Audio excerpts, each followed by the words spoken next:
Hello friends, welcome back to Let's Talk channel. सधैँ जसो आज पनि हामी तपाईहरुलाई इंग्लिश ल्याङ्ग्वेज इम्प्रुभ गर्न हेल्प हुने भिडियो लिएर आएका छौं। आज हामी पुट युज गरेर सजिलै अंग्रेजी बोल्न सिक्ने छौं। गेट जस्तै पुटबाट पनि विभिन्न फ्रेजल भर्बहरु बनेका हुन्छन्।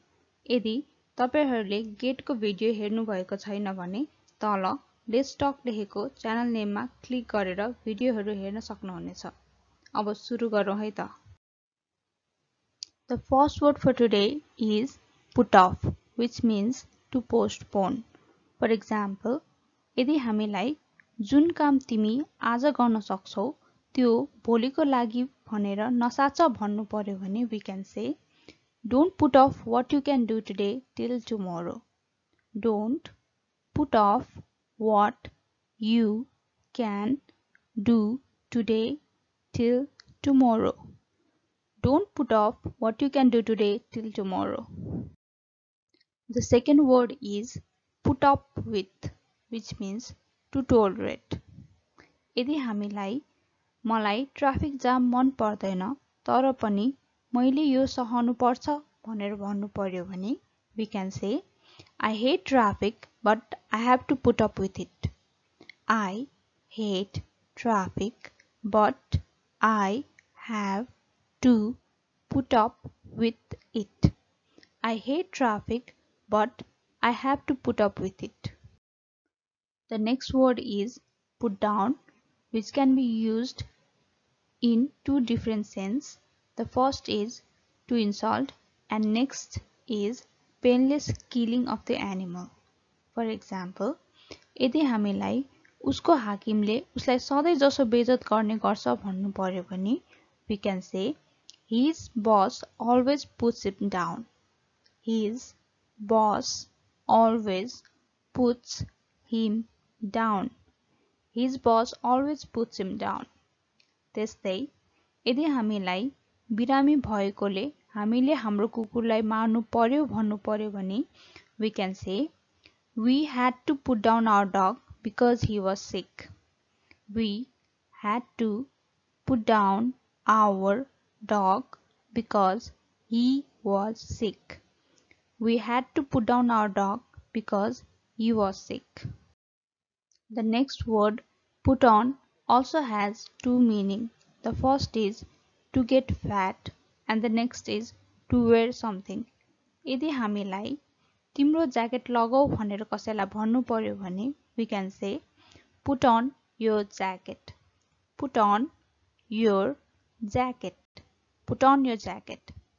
र यदि हामीलाई उनी हल्का मोटाएकी छिन् भन्नु पर्यो भने we can say she has put on some weight. She has put on some weight. She has put on some weight. The phrasal verb put up also has two meanings.